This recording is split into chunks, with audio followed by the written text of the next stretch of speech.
Hello everyone and welcome to the University of Arts London College of Fashion 2025 Fashion Business School postgraduate podcast sessions. These series of panel discussions have been driven and influenced by the exciting and topical fashion industry related subjects researched and delivered by our postgraduate master's programme students for their final major projects. They cover current and relevant themes shaping the wider fashion industry, such as global supply chains and policies, psychology in fashion, online environments and inclusivity, and the use of AI. We hope that you enjoy these sessions and thank you for listening. Welcome to this podcast about AI and technology topics for the fashion industry. My name is Eleanor Rockett and I'm a lecturer in fashion law. I work on the MA Fashion Design Management course at London College of Fashion. I am lucky enough to be joined by three of our talented master's students today from the Fashion Business School. So I'd like to ask you first of all to introduce yourselves with your name and the course that you studied. Amisha, should we start with you? Yeah, of course. So my name is Amisha Sharma and I graduated from Strategic Fashion Marketing. I think it was just fun. I instantly connected with the course when I first saw the module. And I think I always wanted to do something in the fashion business side, but then I was really inclined to do something with like marketing. And I think, I just instantly connected with the course and that brought me here to LCF. Lovely, thank you. Tatiana? Hello everyone, my name is Tatiana and I just finished my MBA course at London College of Fashion. I have been in fashion for past 12 to 15 years, so it's not that I'm an entry person, it's not my entry ticket, but I think that fashion is one of the industries that always evolving very fast. It's very romanticized and I do believe that it's never late to jump on the journey of education. So I think that my coming here to the UL LCF was just to bring my knowledge to a very top point. So it was very interesting. Thank you. Thais? My name's Gobbi. I graduated from the Fashion Marketing and Global Cultures course.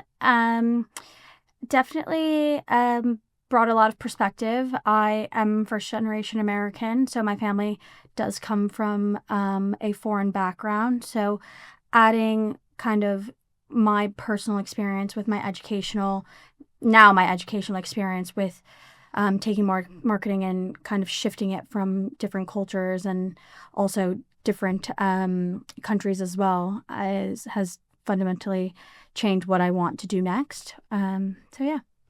Perfect. Well, welcome. Thank you for joining us.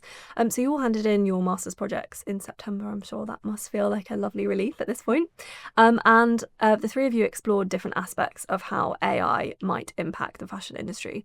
You've obviously spent the summer researching literature within your topic area. You found the gap within that existing literature for you to really conduct your own primary research, either with industry or with consumers.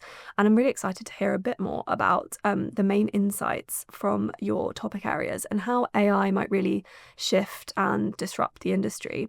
So Amisha, can you share a short summary of your master's project topic, please? Absolutely, yes. So initially, while I was planning to do I was figuring out what topic should I go for my master's project, I instantly connected with AI and technology because for me as a person, I think I'm very fascinated by technology and just the whole storytelling bit of it and how you can actually communicate emotions to consumers and think being a Gen Z myself, that's the cohort that I represent and I connect with the most. So I instantly thought that I need to do my research into something that resonates with me personally, and then that I can share my passion with the world as well. So I thought of doing something in the pre-loved industry with AI because a lot of times AI feels cold and in a way transactional, and pre-loved is always considered as the second best and not really something that a person or me being a Gen Z would instantly connect with. So I sort of wanted to sit my project to sit at that intersection and really see what I could build out of that. And so while I started doing my research, I understood, like you mentioned, I found some key literature gaps like not a lot of people have studied this particular intersection in respect to the digital native consumers, which is Gen Zs, of course. And so I found that gap. I realized that Gen Z consumers, being the digital native consumers, really do feel the need of connection and authenticity. And AI could sit really well at that gap to sort of build that connection, authenticity. And so, as part of my research, I made like an AI enhanced resale platform that could emotionally engage Gen Z consumers and just take that stigma of pre-loved being second best into something different and sort of something that would counter that thought. So that's what my project was about. Definitely. It's lovely to hear about a shift in mindset as well, from thinking about it as second best. And it's nice that you've really focused on kind of what the impact of Gen Z can be on that area of fashion, and really thinking, because it's such a shift from earlier generations. Definitely. There are huge differences between millennials and Gen Zs, and even between older Gen Zs and the youngest ones, who are still, some of which are still under 18. So there's a huge age range in these people who've been technology literate since birth, and those who kind of had this introduced in their teenage years and things like that. Definitely. So really interesting. Thank you. Tatiana, can you tell me a little bit about the topic of your master's project? I believe it's all around kind of the future skill set and roles within buying and merchandising. Exactly. There is some generational twist. I am, unlike everyone in this room, I think, not a Gen Z. I'm a middle-aged millennial, so I'm in the middle of my career, and I had a very interesting buying and merchandising, which I believe is one of the most interesting aspects of fashion business. So my topic of my dissertation was about the future of buying in departments in luxury and premium fashion. And what this project was discovering is basically AI is a very hype topic. We have a lot of new type businesses rising up, helping all the aspects of the supply chain, and buying and merchandising is one of the things that the AI is very much helping. But when it comes to luxury, when it comes to premium fashion, it has to be ahead. There has to be something that comes with taste, with something, with a personality, with the brand's identity, with brand's DNA. So how is the skill set for the future of the buying department? How the skill set? What does the skill set of the buyer looks like when it has to work with AI, but also with the taste? So I was looking into this, how the skill set is evolving for buyer department, buyer merchandising, as well as the barrier strategies for buying departments to implement AI, because, well, you cannot be behind the curve. You still have to implement it. You still have to learn how to work with AI, because it is the future. We cannot ignore it.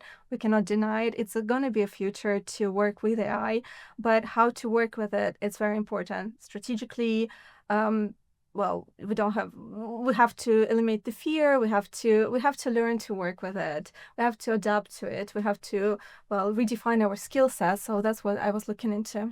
Definitely. What were your key findings about skill set? I think it's really interesting to think about, because working at a university, I have a lot of conversations with students about, this is important around problem solving and developing your initiative and really thinking about strategic thinking. But in terms of a wider skill set, do you think there is an ongoing shift in kind of the skills that we're looking at for future buyers and merchandisers? I believe there is actually, and the findings show that the future of the skill sets is in this hybrid area.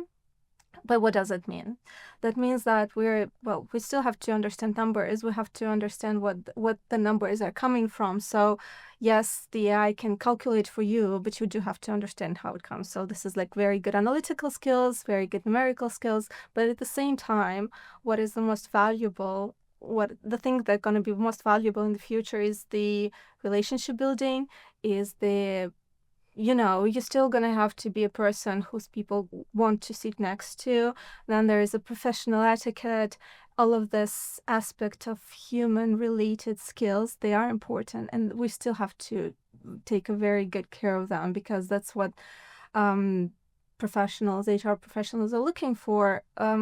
I've heard people say, professionals from HR say to me that, numerical things we can teach them, but you have to be a good person. You have to be hard. Like, there is something there that you just have to learn beforehand, before all this AI. And when it comes to AI within the working, day-to-day work, it can do an amazing things.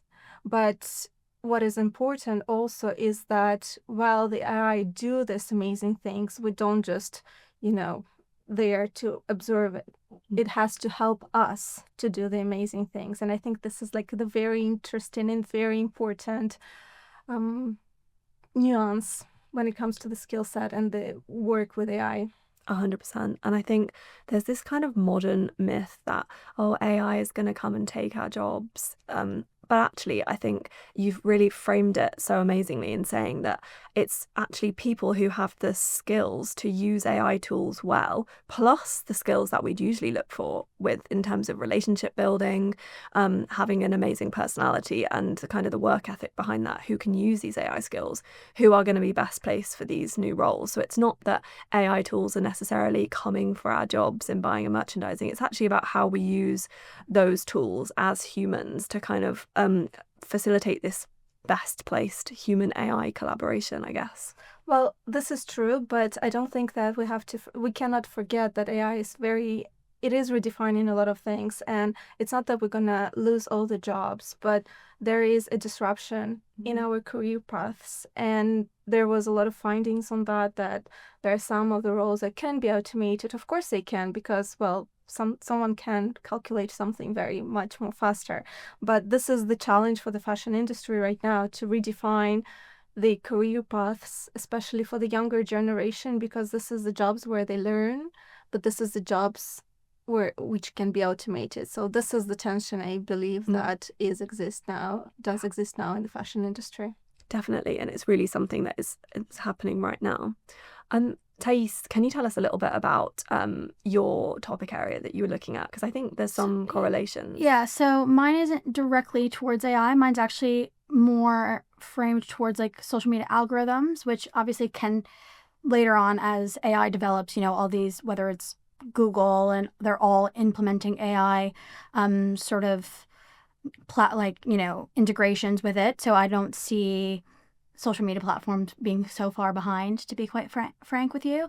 But my topic was more on how the global, global social media landscape and its algorithms ultimately homogenize Gen Z women's purchase fashion behaviors and, well, really decisions. And it was really interesting because at the end of the day, there's always been this sentiment, whether at least in my circle or people around me, whether it's through the internet and whatnot, constantly being like, oh my God, everyone looks the same. Everyone's doing the same thing. And that translate. And when I mentioned fashion in my research, I'd find fashion more towards beauty, wellness, lifestyle, kind of like this overall compass, not just in the regard of just clothing. And there's, people say there's now Ozempic, face, and there's, lip filler face. There's all these things that kind of go into these like micro niche aspects. And it was really interesting to see how a lot of the participants, including myself, because I am part of this, research group, because I am Gen Z, how there's, like you said, there's always this tension, right, in terms of saying, well, the algorithm doesn't really shape me and I shape myself with what I like and what the platform is showing me. And partially that is true. But then at the same time, they're like, I have my own personality. But then while I was on the recording with them, I'm like, well, isn't that like 3 Cartier bracelets on your wrist? There was so much contradiction, and part of the findings was and themes was highlighting this contradiction between what our perceptions are of our own individuality, along with how really the algorithm does shape our thought processes, our decisions, and ultimately what we buy. But the algorithm, and how you two both mentioned that at the end of the day, what's missing with AI is the human in it. It's the same thing with the algorithm, right? People don't just buy things or do things simply because the algorithm is just feeding them constant things. There are social aspects as to why we do what we do. So I found this gap because there was a lot of literature in terms of how algorithms do homogenize what we're viewing or what we're consuming, but then also a lot of them were kind of creating new new formulations as to how it can become less homogenized, but they wouldn't actually practice that on like people. But then there was studies about how social groups obviously do what they do for specific reasons, whether it's for survival needs, whether it's need to belong, and so on and so forth, but it doesn't actually apply to the current date of like how these algorithms are shaping. So the gap was kind of, how do you bridge these two together, and how can brands then respond to that? Because while there is a general sense of fatigue towards brands all doing the same thing, that's what people still buy into the same thing. So how do you counteract feeling fatigued and still kind of do what is making you money, but then having this perception into the world, really, that you're kind of doing something different? And I think that was really interesting for sure. And also so how I went about this was interviews, but mainly I had 5 days worth of social screen recordings of their actual social media interactions, which I was taking a social media break at the time myself, but it didn't feel like I was, because I was just watching 60 hours worth of social media scrolling, and people are so much more on it than they think that they do. And now translating that kind of a bit into AI is kind of the same thing, whether we put a prompt, the majority of it you get fed back, right? Like I've had situations where I'm like, okay, this is definitely AI, and I've myself out of curiosity typed in a simple prompt and the exact same answer got regurgitated back to me.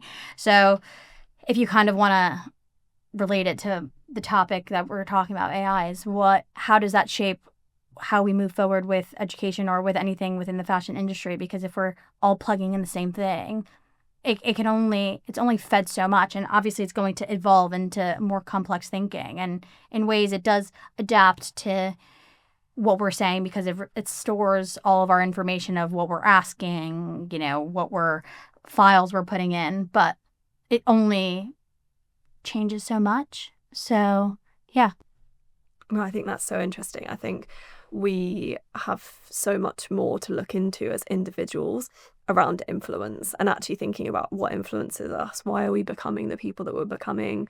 What are we inspired by? What are we influenced by? And how does that impact our behaviour? Because I think it's such an amazingly interesting topic. And then to look at that through thinking about how that impacts purchase behaviour and things like that is extremely interesting. So you've kind of touched on why this is an important topic for the industry. So I want to come back to you, Amisha, and ask you, you were really thinking about AI and other emerging fashion technologies really within Pre-Loved. Why do you think that has an impact on the industry, maybe from a sustainability perspective, or from really rethinking that shift towards Pre-Loved fashion? Yeah, definitely.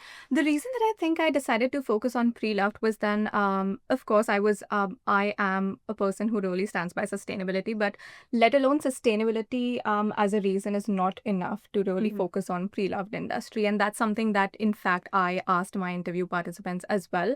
And literally, there was like a unanimous answer. Like everybody did say that sustainability, let alone, is not the reason enough to focus on Pre-Loved industry. But something that really did counter my thought was a lot of Gen Z consumers also prefer buying dupes over Pre-Loveds. And so there's literally like almost like a contradiction between if I should go for Pre-Loved or if I should go for dupe culture. And something interesting that I also found out through my research was that a lot of the times when these consumers, specifically speaking about Gen Z consumers, because that's where my research is based on, they don't know that the products that they have got at the end of the day are actually dupes. So somebody might be having like a Jackie Gucci bag, and they wouldn't know that it's a dupe of like the Gucci and things like that. So it's really about educating the customers from the perspective that it not just dilutes the brand identity, but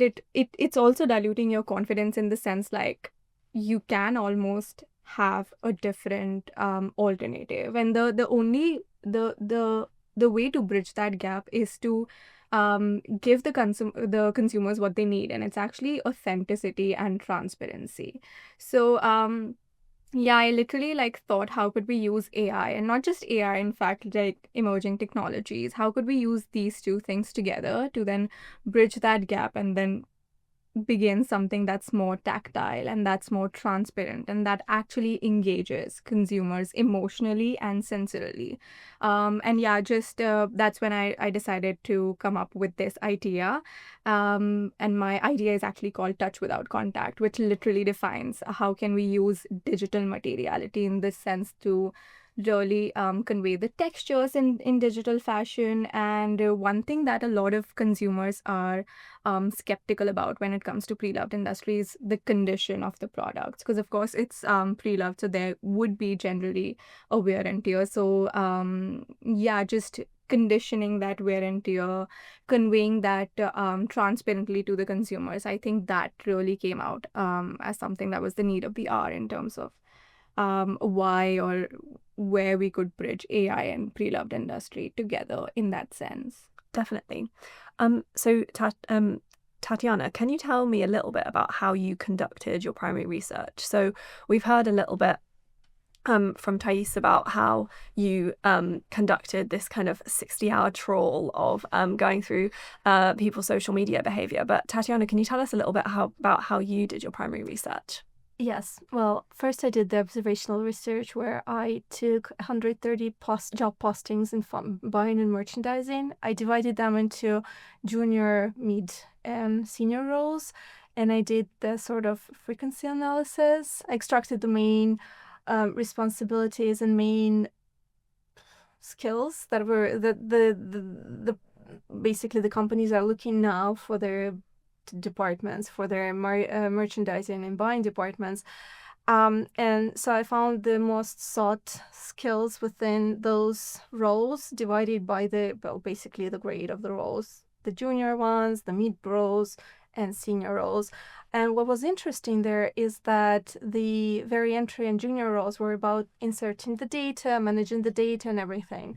And then the higher you are in your career, the more experience is valued. So you cannot just go to the mid roles without any experience. And of course, you cannot do that in the senior role. So experience values, was my another finding. And the more it was towards the senior roles, it was more about managing people, while the mid roles, I think the biggest part of this were about analysis, knowing your customer with when you're buying something, and all those very analytical, but at the same time some of this understanding of the customer, having a good taste, something very which cannot be numerically explained. And then I did the interviews with the professionals from the industry, and it triangulated kind of research, because I talked to professionals from buying and merchandising departments. Then I talked to the AI specialists that are launching this kind of tools and companies that support the merchandising, and I talked to the HR specialists that told me basically what are the skills they're looking for. So that gave me a very 360 degrees outlook on what's happening, what they're looking for. And yeah, that was my research, and it just gave me the steps. For example, I think the biggest finding was, as I told you, the very junior roles are very data entry, data management focused. And what I found when I was talking to professionals is that, well, all the data management tools are already there, so everyone from there could be automated. And then but the junior roles need experience. How are we gonna transfer to this? Well, the good thing about my finding is it's growing very rapidly, but it's still at the early stages. So it's going to be some transferable time, hopefully, for all of us. But I think that I started this research because I got scared a bit myself. I'm in this profession that, could be automated because, AI can probably do something better than I do. So I needed to find something that's gonna keep me safe and calm for my future. So that's why I did my research. And while there are some scary things like, oh, the junior roles could be automated, I think companies already started doing some things to kind of propose a new career path for young talent. And I think this is amazing because there's so much talent within the Gen Z. And they see things, well, you guys see things maybe differently from me, and I have my strong points, I know about them. But also I think with what's like when you're growing, when you see the Gen Z growing, you can actually understand how much value they can bring. And while AI is there, well, to automate some of the things, you still have so much to offer. It's just needed to be done in a very new way that we don't actually know yet. 100%. I mean, I think you've got some amazing insights specifically related to your career as well. And that it's really interesting to hear about why you wanted to undertake the project in the first place. So how do you think your research will be helpful to you in your kind of next steps? And what are you thinking about in terms of your next steps in industry? Well, I have built to a certain point my career in buying and merchandising, and I do want to progress in it. And with this research, I do feel that I can position myself as a good leader within the buying departments, because I now understand that, well, the career path is different. So I have to learn how to lead younger people differently. And what I'm talking about is when I started my first career in fashion showroom in Milan, what I was doing was basically I was an assistant to a sales campaign within the wholesale environment, working with buyers and sellers, and it was all very interesting. But what I was doing is basically bringing coffee and writing all the orders on the spreadsheet with my hands. Then there was computers that my assistants were doing, so there was just like typing, but there still was a person. I was still next to the person who was doing the job. So this is like some work, easy work that is now can be done with a click. But I learned when I was doing this, so there's gonna still be some things that people gonna have to learn in terms to become great professionals. And I believe that because I did this research, I can position myself as a person who understands what to teach to younger generation to evolve within their profession. Definitely. Thank you. Thais, how do you think your research might be helpful to you in your future career, and what's next for you? I think so my degree is obviously in global cultures. My interest is how is obviously to be able to do market entries in different places with certain brands, and obviously strategy changes from, nation to nation, markets to markets. However, I mean, globalization is not new. It's been happening and it's constantly ever evolving, right? And we can go into a million different tangents on what that means, right? With globalization. So into a certain degree, people are constantly being a bit homogenized, especially non-Western societies where, originally I was going to have a cross-reference between Brazil and the United States because that's where I'm from. And Brazil is interesting because it's not Western and it's not a developed country, but it's like a little bit past developing. So it's in this weird interstage. And Brazilians do have this fascination with people from the West. They often are being very westernized with their fashion choices, with the next, big star and how they want to wear. The reason I shifted was mainly because of time purposes. We only have 15 weeks. And I needed much more time than that, which is why I just focused in the US. But moving forward, it's thinking about, okay, in the US, there's a lot of, homogenization with how we choose why we're being influenced with what we influenced, why are we being influenced with certain things to buy and so on and so forth. But then how does that portray in a global landscape, and how do we do that responsibly? Because I think in general, while globalization can be amazing in many regards, it also can be quite damaging because we're losing cultures and we're losing practices, and that later will become something just of the past. And the loss of that identity is a bit scary. So I think moving forward with any career, it's kind of being like, you don't necessarily need to position yourself completely out of the box, because in a way, the box exists for a reason, and you are a business and you are trying to make money. And that's really the end goal for companies, unless you are an NGO. And even then, I would argue, depending on what it is to raise money for other people.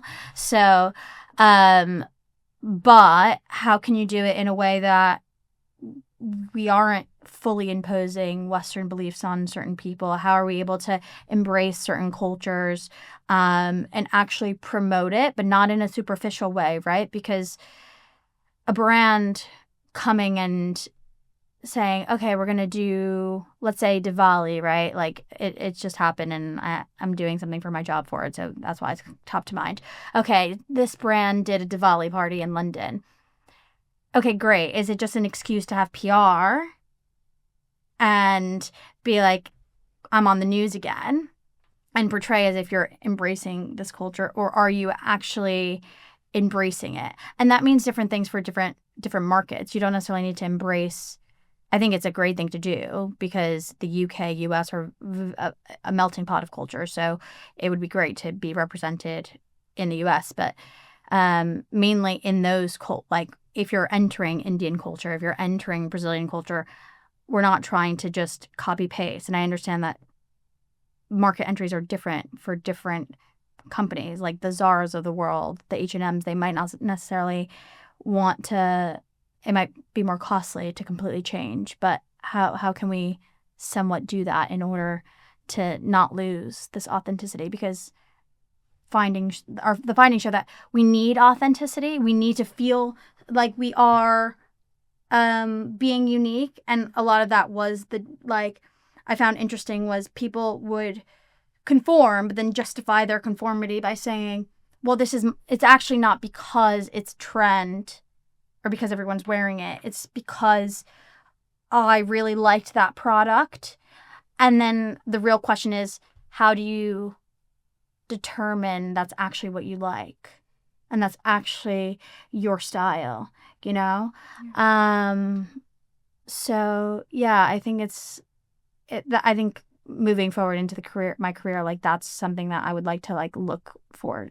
Definitely. No, that sounds fantastic. I think it's really interesting to see how closely linked all your research projects are to industry insights, and also how much you've learned about yourselves as well throughout the process in terms of what you're looking for. So Amisha, just to ask you, what's next for you, and how do you think your research might be useful in your next steps? Definitely. I think like everybody in the room, just like you mentioned, authenticity is something that is the need of the hour, and be it a brand, be it a customer or an agency or a marketing agency or anything. I think authenticity is like the forefront, and that's something that I completely agree with. I definitely see myself doing something in fashion tech, because like I mentioned at the start of the podcast, that's something that I deeply resonate with. Be doing something AI, it has to do something with AI or fashion tech. That's something definitely I need to look for in my career, especially through this research. And also like Tatiana mentioned, the need of the hour is not just that. Of course, you have to embrace AI in one way or the other, because everybody's doing it, be it, again, any brand, a startup, like small businesses, everybody has AI at their forefront. But something that also emerged from my research insights was that people don't actually want AI to be at the forefront. In fact, definitely as a customer, because I had like varied participants. I also interviewed industry professionals from pre-loved industry and fashion tech, and then I also interviewed Gen Z participants.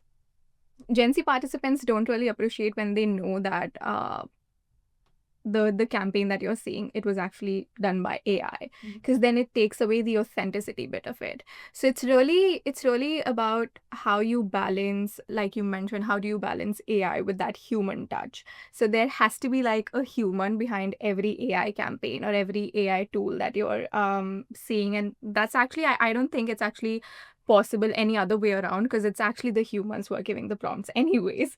So that's definitely true. But but definitely I think something to do with fashion tech is what I would want to see myself doing in the near future, speaking about on professional terms for myself. Definitely. I mean, I think there's so much innovation within the fashion tech space in terms of leadership, ways of working, and also super interesting roles. That's what I've done for a lot of my career, is work for innovative fashion tech companies, and it comes with its disadvantages, definitely, but it's an exciting type of role. It is, Okay, we are out of time, so I'm going to have to call it there. But thank you very much for joining us. It was really lovely to get your insights, understand more about your project, what you've learned this year, and hear really about how your research might be useful in industry. And how that might lead into your future careers. So thank you very much for joining us. Thank you. We were so lucky to have you. Thanks so much.